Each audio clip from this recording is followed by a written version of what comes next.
Today I'm flying to New York, the place that I call home, as I've been living there for the past 8 years.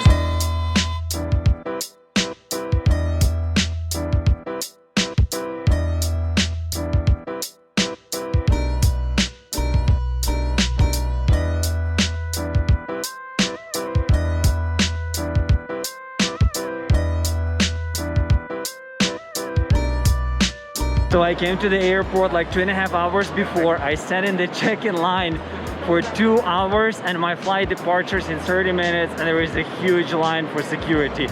I'm not sure if I'm gonna make it or not. One of the last people to board this flight. Crazy, it's like 5 minutes to departure.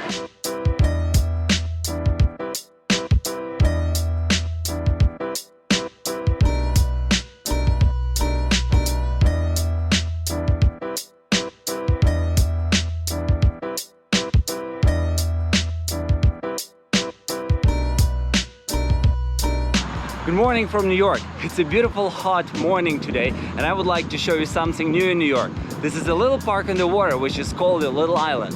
This park is located on the water of the West Side Highway across 13th and 14th Street and connected by bridges. I haven't seen it yet and it was opened recently, and the last time I was in New York I didn't have a lot of time to check this out. So let's go.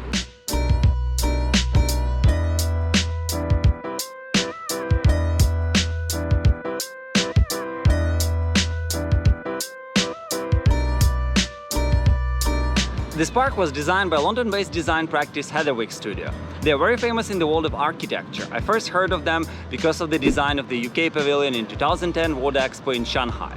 Here in New York they are known for the vessel, which is also a relatively new attraction in the Hudson Yards. It was all cloudy this morning and now it's sunny. The light is so dramatic.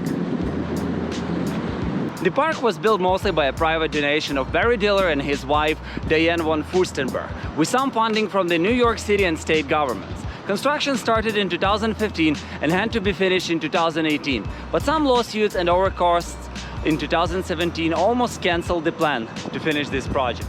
At the time, Barry Diller spent on the project almost $200 million, but luckily state government supported the idea of the park and funded the rest of the project. New York paid approximately $50 or $60 million because the final budget number is $260 million for this park. Look what I found here.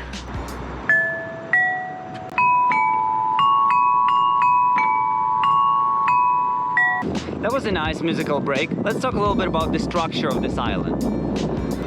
Little Island is supported by 132 pot-shaped kind of mushroom column structures, which are called tulip pots.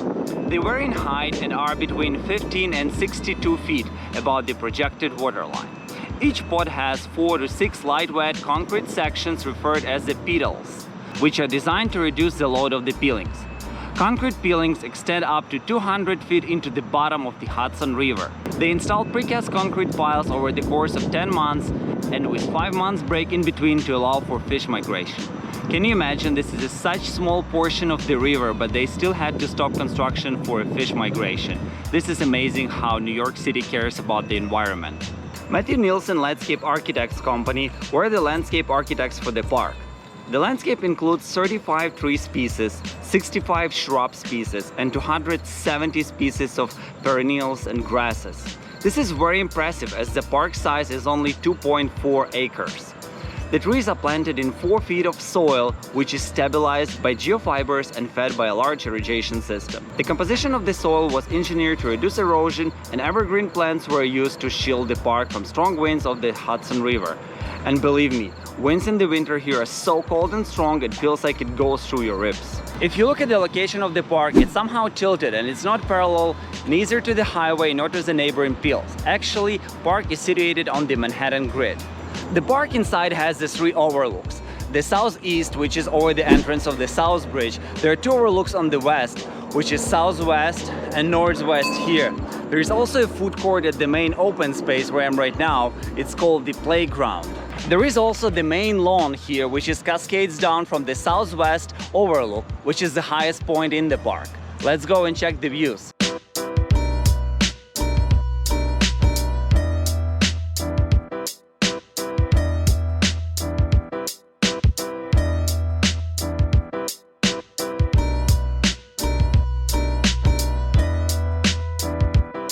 also, if you really look further, you can see a Statue of Liberty, but it's very tiny. I'm not sure if you can really see it.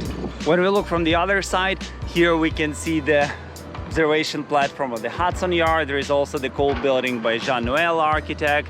This tilted and like twisted building is by big architects. Actually, it's all kind of star architecture along the Highline Park. And a little bit on the other side where the Highline Park starts, we see the Whitney Museum by Renzo Piano. Little space by the water down there. I tried to find the entrance there, and then later I've been told that it's only for staff who works here.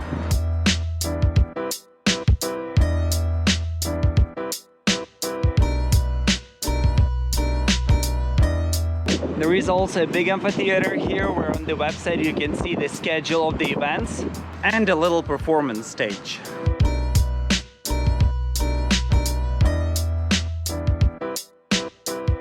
Here is the southeast overlook. I also like this live edge benches. They add this like natural look to the park.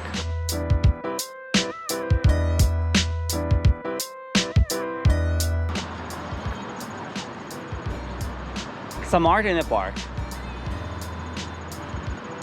Very hypnotic.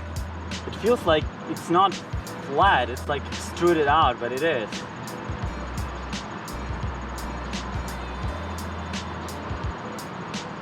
Wow, very cool. I came here early in the morning because during the day it's very crowded. I think it's right now the hottest thing in New York. On my way to this third Overlook, which is the northwest one. Actually, this one is empty, no people here. Not much to see here, only the neighboring pier, which is under renovation right now. And also we can have a glimpse on the AMP. That's the name of this big performance stage. Take the look on the details and materials here.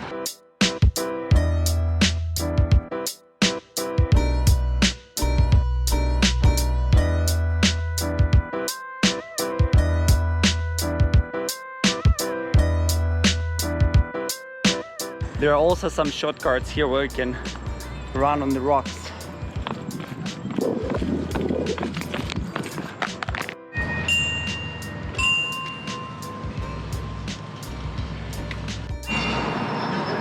I'm so glad I went to this park. It's amazing. If you've been before to New York and you don't know what to do in this city, that's the hottest place right now. Go there, you will enjoy it. Just remember that the entrance is from 6 p.m. till noon without any reservation at this point. And after noon you need to have an online reservation. It's free. They probably just want to control the crowd, so keep in mind. Thank you very much for watching this video. Please subscribe to my channel, put the thumbs up if you like it, put the bell notification to be the first one who see the next episode, and to the next one.